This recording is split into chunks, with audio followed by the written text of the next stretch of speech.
The knife touched the plate with a soft sound. It wasn't loud, it wasn't dramatic, but in that house, every sound felt louder than it should. The kitchen clock said 7:12 p.m. The warm light above the table made everything look like Sunday, even though it was a regular Wednesday in a regular suburb. Sarah Miller stood by the sink, washing a blue cup. The same cup, always that one. She scrubbed like the glass had done something wrong. Mark's plate sat on the table, untouched, fork in his right hand, phone face down, like he wanted to look present without actually being present. Ethan sat in his grey hoodie, headphones hanging around his neck like a warning, "Don't come in." Lily swung her short legs under the chair, not reaching the floor. The yellow ribbon on her wrist caught the light. She looked at each of them, one by one, as if she was counting. Not people, but the distance between them. Sarah came back with the blue cup in her hand. She didn't sit. She stayed standing, leaning on the chair like sitting would mean accepting something she couldn't accept. Mark cleared his throat and said nothing. Ethan pushed a piece of chicken around his plate and said nothing too. The silence wasn't peace, it was a kind of fight. Lily took a deep breath, like she was about to give a speech. "Mom." Sarah looked up quickly, like waking up. "Yes, sweetheart." Lily hesitated. Her brown eyes went to her dad, then to her brother. If we die without saying sorry." Mark's fork stopped in midair. Sarah froze with the cup. Ethan lifted an eyebrow, half mocking, but tired. Lily kept going, quietly, like this was a question she'd been holding for a long time. "Does the sorry go with us? Like, in our pocket?" No one answered. The question stayed there in the middle of the table, like a crumb nobody wanted to pick up. Sarah felt her throat tighten. She stared at Lily's small hand with the yellow ribbon, like that ribbon was a siren she hadn't heard until now. Mark turned his wedding ring, once. Twice. Ethan gave a short laugh. "What kind of question is that, Lily?" Lily shrugged. "I just wanted to know." Sarah finally sat down. It looked like sitting cost her something. She tried to make her voice normal. "Why are you thinking about that, honey?" Lily looked at her plate. Then she said it without looking at anyone. "Because we stay mad for a long time." And just like that, the door of the silence opened a tiny bit. But no one walked through it, because in that house, everyone had a sorry stuck somewhere, and somehow it felt safer to swallow it than to say it. The Millers weren't a soap opera family. From the outside, they looked like a nice photo, a two-story house with a swing in the backyard, a porch with a wooden chair, Christmas lights still stuck on the gutter from last December. Sarah was 39. She worked as a coordinator at a dental clinic. Efficient. The kind of person who remembers co-workers' birthdays and tax deadlines. Mark was 41, operations manager at a logistics company. He left early, came home late.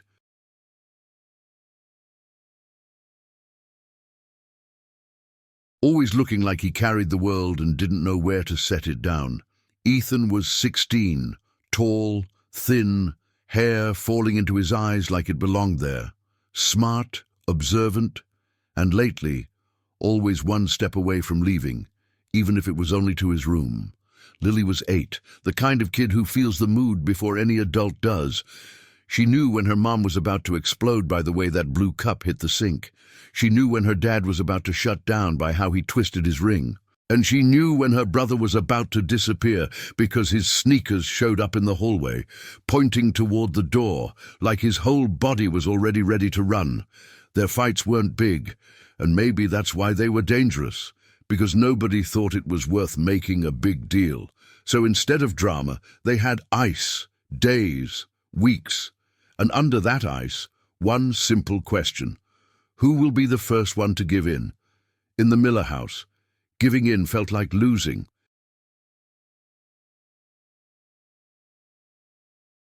And nobody wanted to lose. That Monday, Sarah woke up tired, the kind of tired coffee can't fix. She was in the bathroom, tying her hair up, when she heard Mark in the kitchen. "Have you seen my travel mug?" Sarah answered without leaving the bathroom. "It's probably in the sink." "I don't see it." Sarah tightened the hair clip too hard. "Then, look again." Silence. Then, his voice, lower. "It's here." It was nothing. But in Sarah's chest, that "then look again" came with everything else. The feeling that she was the information desk of the house. The feeling that nobody did anything without asking her first. The feeling that if she didn't control it, everything would fall apart. Lily came into the kitchen in pajamas, hair messy. "Good morning." Sarah gave an automatic smile. "Good morning, sweetheart." Mark kissed the top of Lily's head.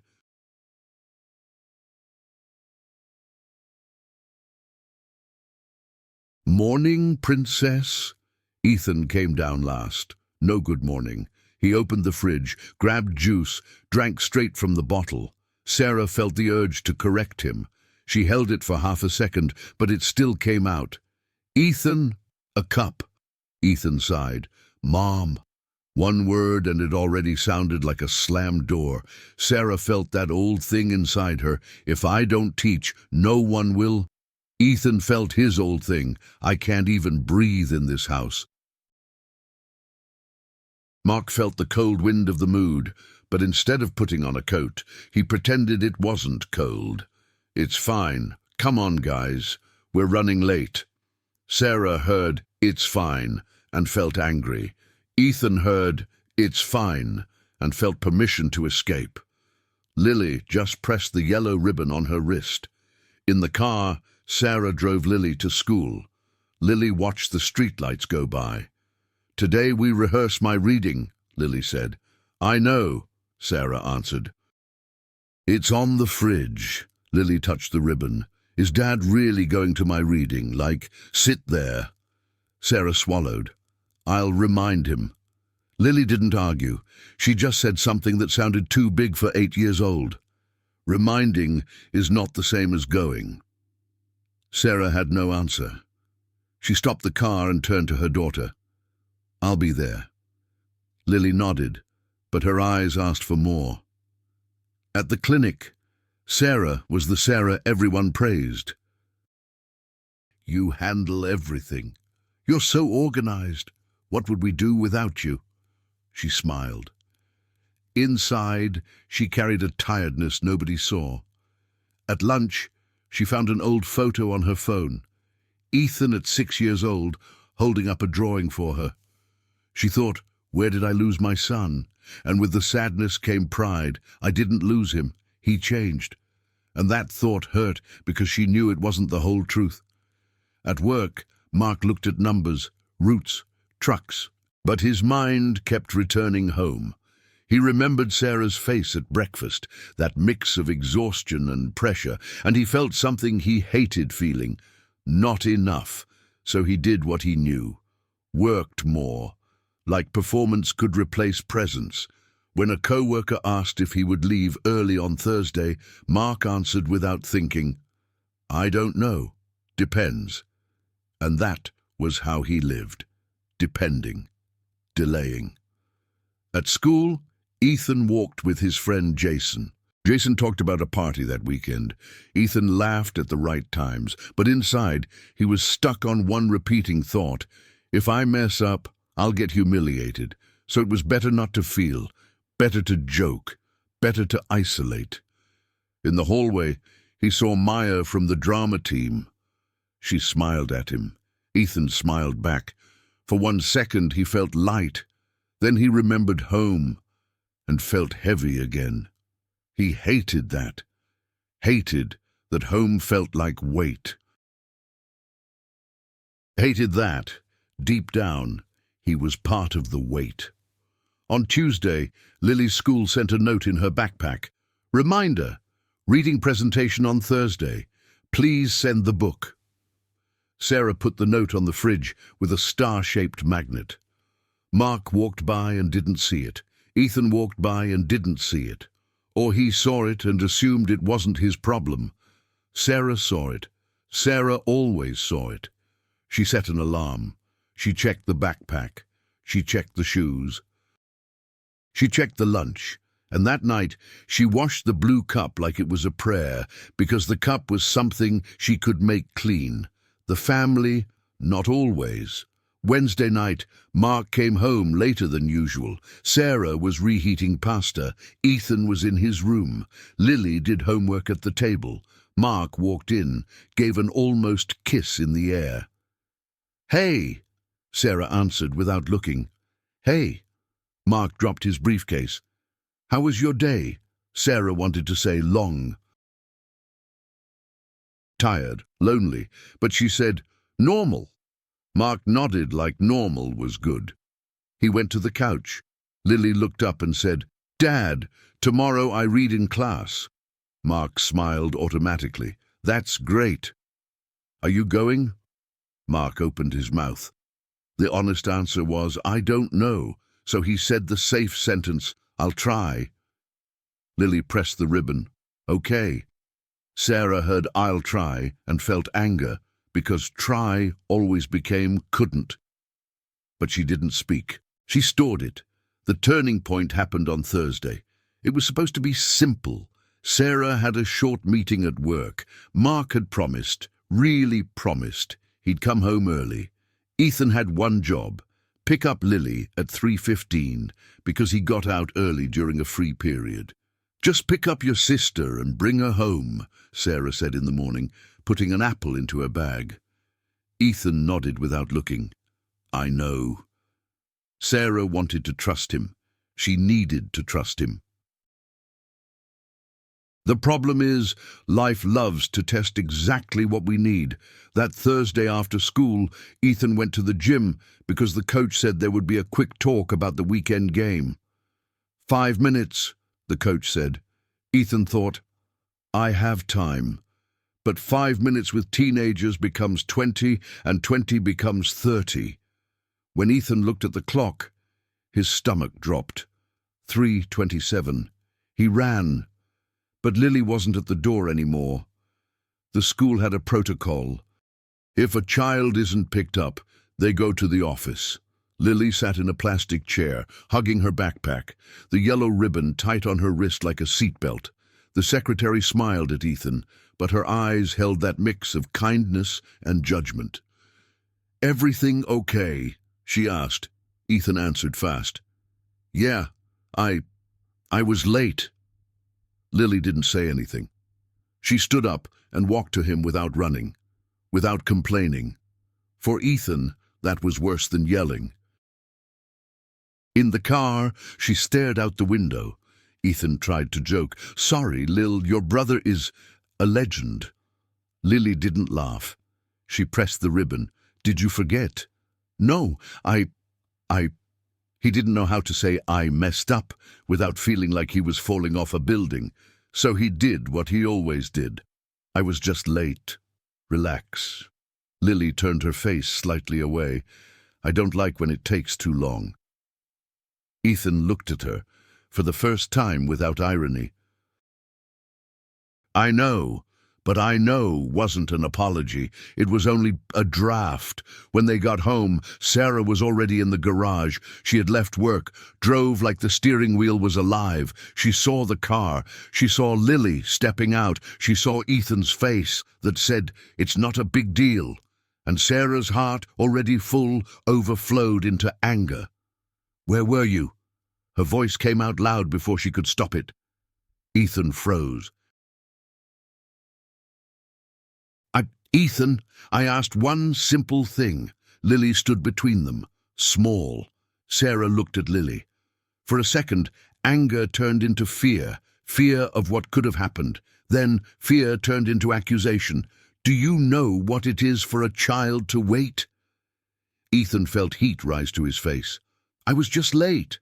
Sarah laughed without humor. "Just..." Ethan shrugged. "Mom, You always overreact. That sentence, not new, but in that moment, it was a finger pressed into an open wound. Sarah felt her body shake. I overreact because I'm the only one who cares. Is that it? Ethan opened his mouth, already ready with something sharp, but Mark arrived right then. His car stopped. He stepped out with his bag, tired face. He saw Sarah upset. He saw Ethan defensive. He saw Lily too quiet. He wanted it to end, so he did what he always did.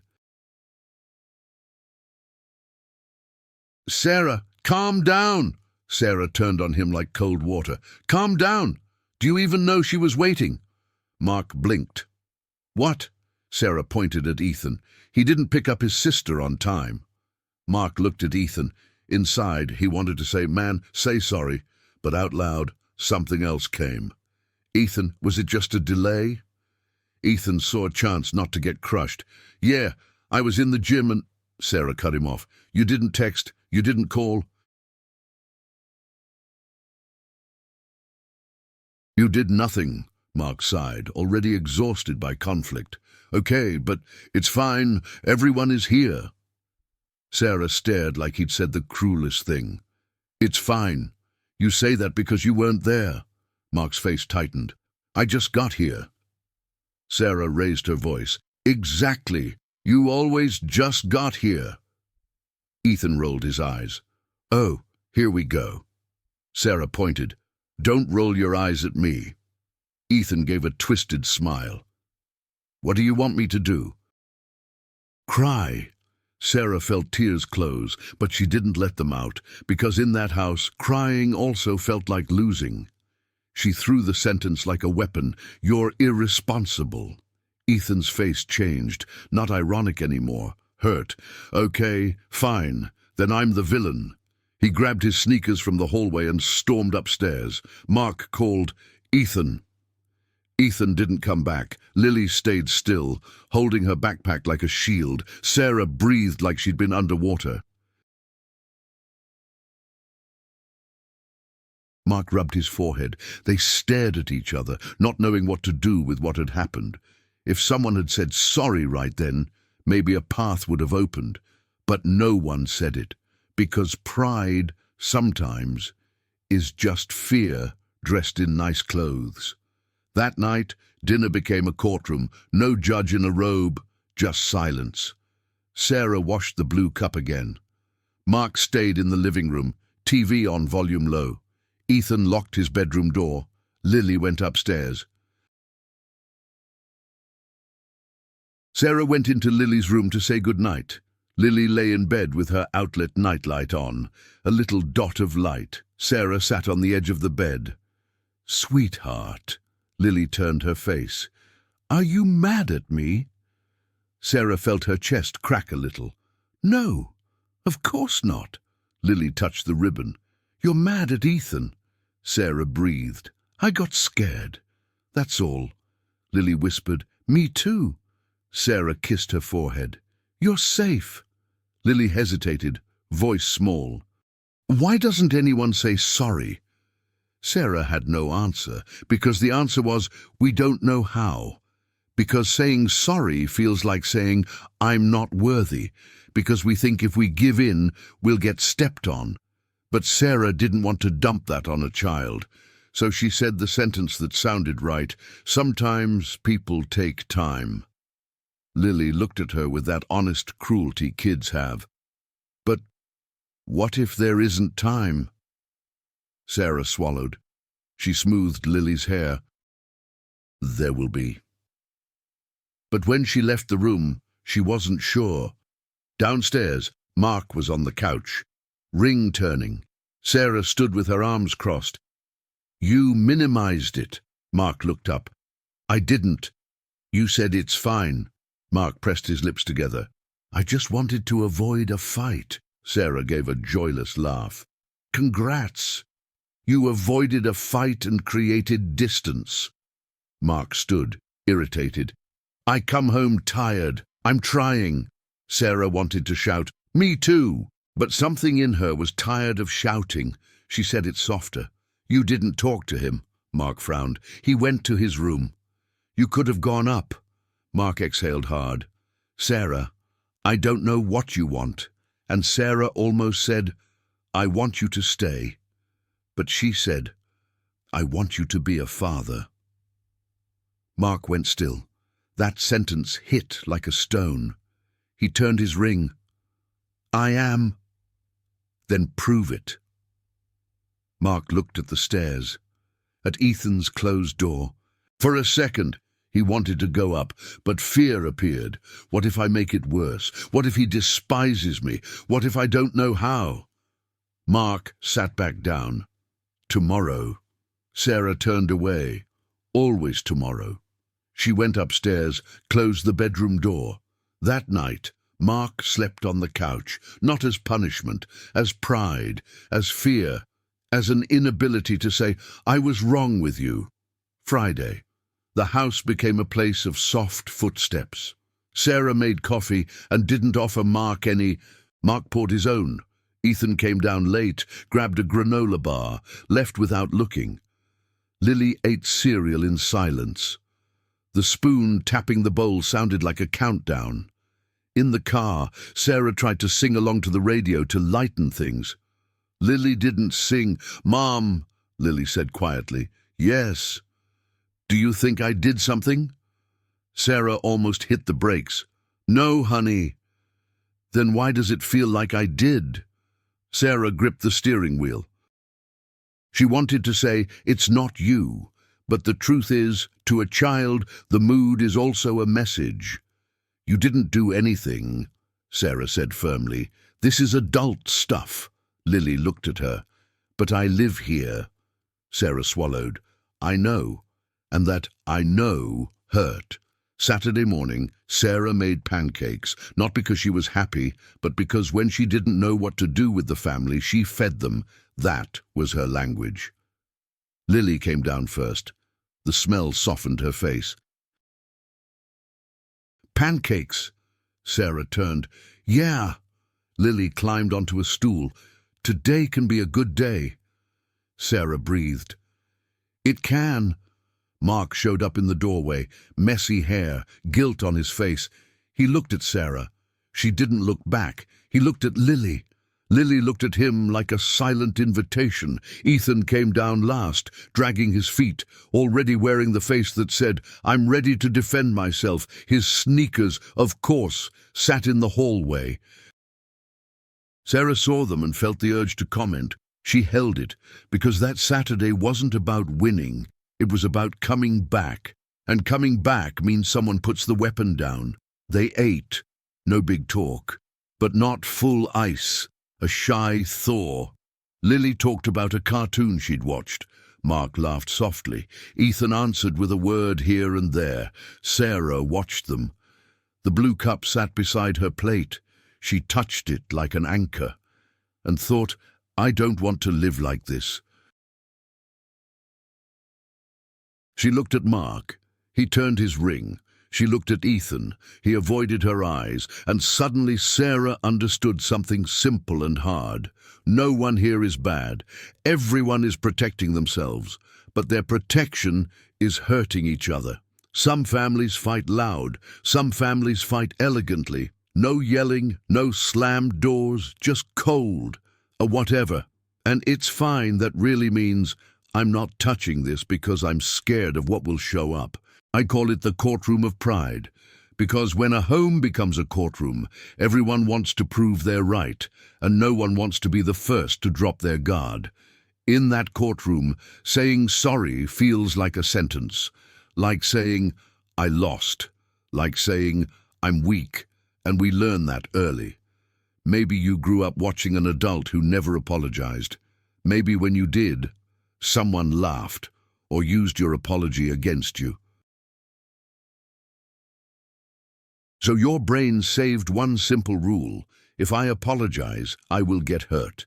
And to avoid pain, it builds defenses. Sarah's defense is control. If she controls, nothing falls apart. And if nothing falls apart, she doesn't feel that old fear of collapse.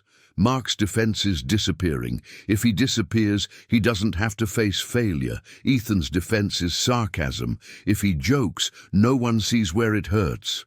And Lily becomes the thermometer. She tries to keep everyone together because her body feels when the adults pull away, the world becomes unsafe. Pride isn't evil. It's protection. It's trying to protect value, respect, safety. But here's the question. Is what you're trying to protect actually being protected? Because sometimes the defense you learn to not lose is the very thing that makes you lose connection. And connection is what a family needs most. After breakfast, Lily drew in the living room. Mark went outside, busy with a toolbox. Ethan went upstairs. Sarah stayed in the kitchen. She washed the blue cup again. Then she stopped. She held the cup and asked herself, "What am I trying to clean?" She dried her hands and went upstairs. Ethan's door was closed. Sarah stood there for a second. Her pride said, "He should come to me." But the image of Lily pressing that ribbon said, "Go." Sarah knocked twice. "Ethan," silence. "I just want to talk for a minute." The door opened a little. Ethan stood there, video game paused. "What?" Sarah breathed. I'm trying to do this differently." Ethan laughed without humor. "Okay." Sarah felt the urge to attack, but she remembered Lily's words, "I don't want you to stop talking." So Sarah spoke carefully. "I was harsh with you." Ethan froze. He expected a but. Sarah kept going. "When you were late picking up Lily, I got scared, really scared, and I turned that into an attack." Ethan looked down. Sarah felt her throat tighten. "I called you irresponsible." Ethan clenched his jaw. "You always do that." Sarah nodded. "I know, and I'm seeing the impact now." Ethan looked up, suspicious. Sarah's heart raced. Her pride wanted to say, "You also messed up." But she remembered the goal. Open a door. "I'm not saying you didn't mess up. You did. But I want to start with my part." Ethan swallowed. "Why?" Sarah answered quietly. "Because I don't want our house to become a place where we only survive." Ethan went quiet. Sarah took one more step. "I'm sorry for calling you that. I'm sorry for making you smaller. You are not a problem. You are my son." "I'm sorry," hung in the air. Ethan blinked fast. He hated looking weak. So he did what he knew. "Are you being dramatic now?" Sarah smiled a little, without sarcasm. "Maybe I'm just being honest." Ethan breathed.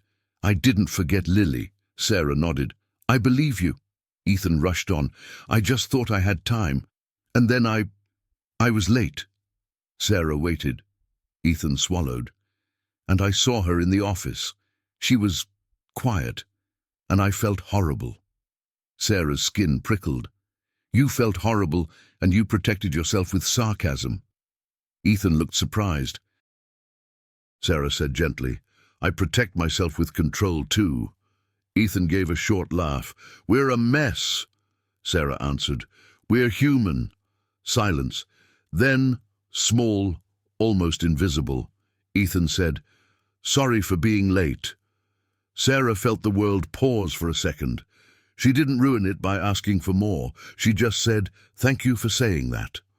Before leaving, she added, "When you realize you're going to be late, text me.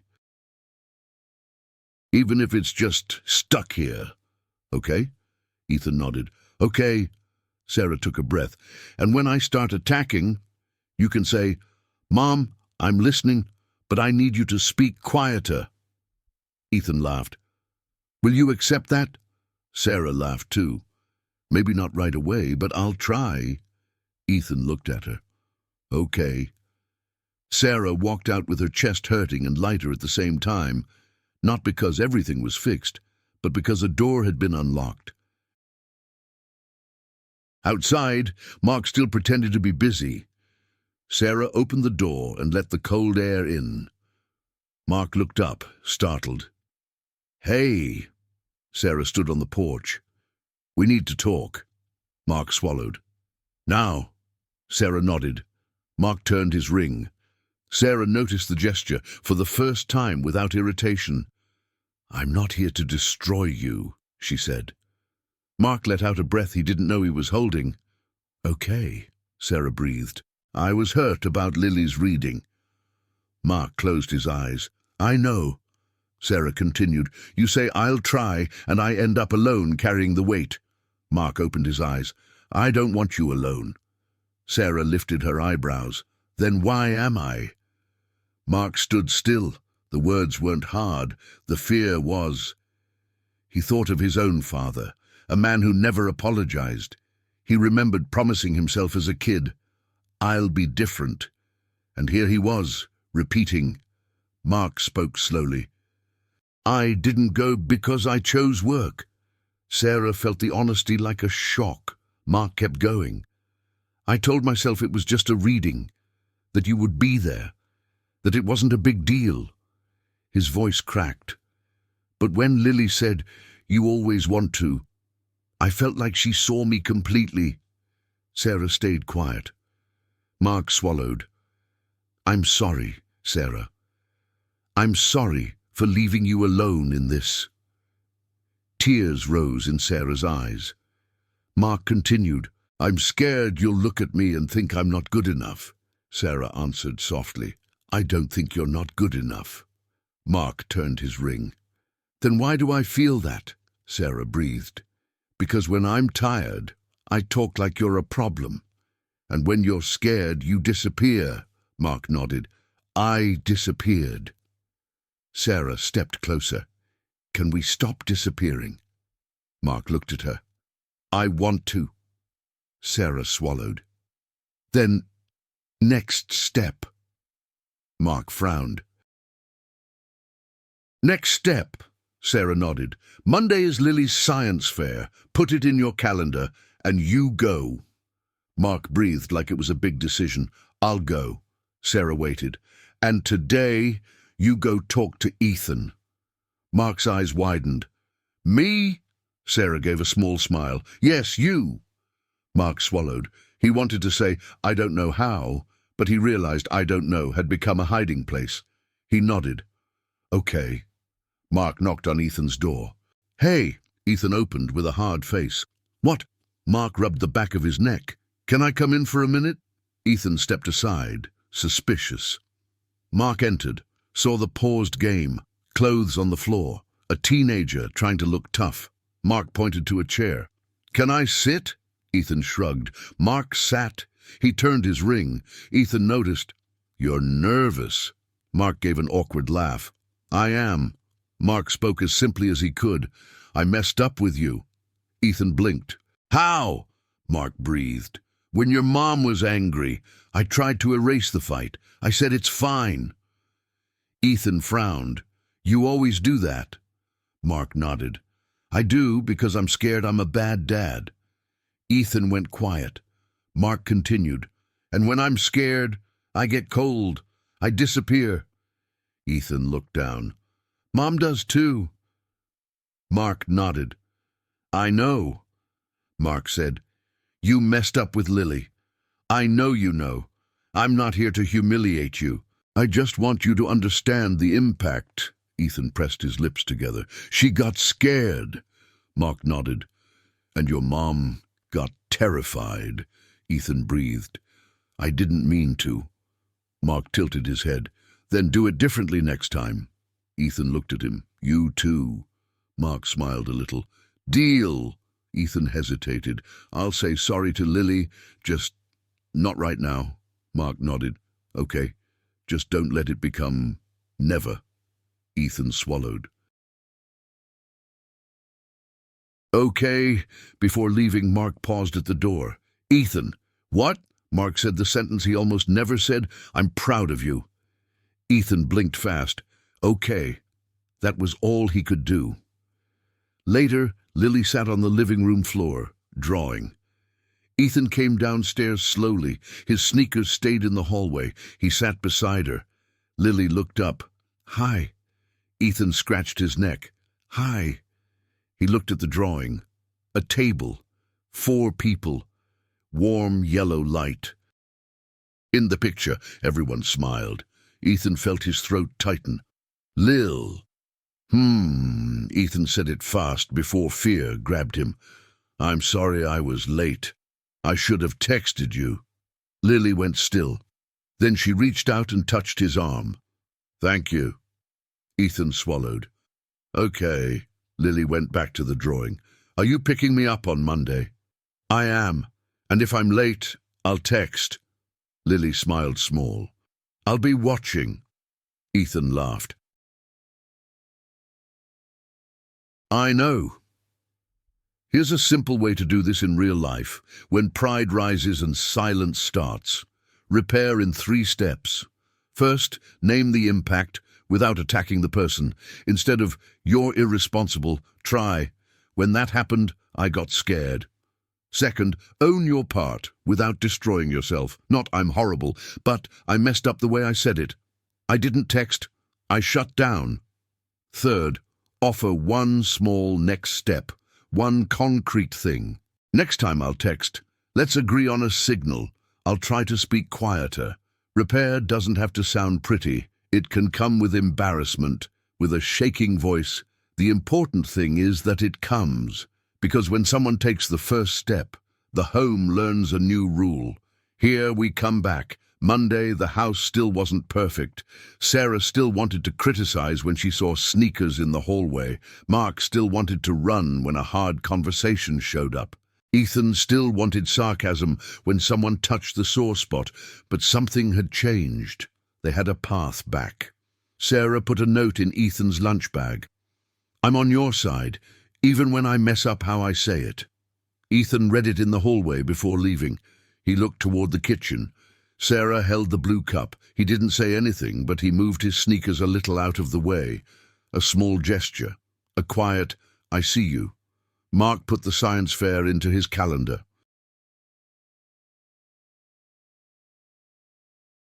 And when it was time, he stood up in the middle of a meeting. I need to leave. A co-worker frowned. Now! Mark touched his ring and answered, now. He went. He sat next to Sarah. When Lily saw both of them, her eyes lit up. She didn't jump. She just breathed, like her body finally relaxed.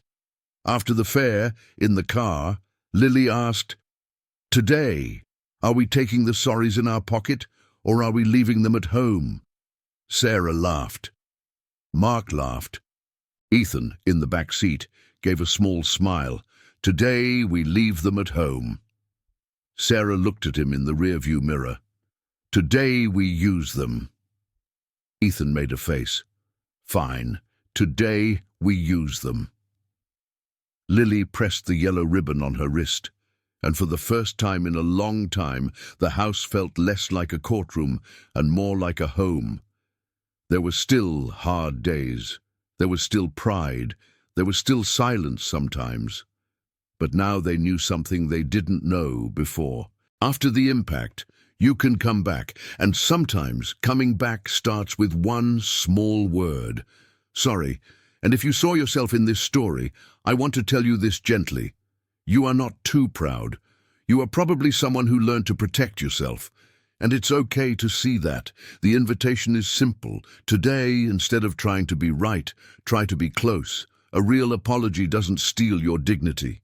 It brings back connection. And connection is what holds a family up in ordinary days.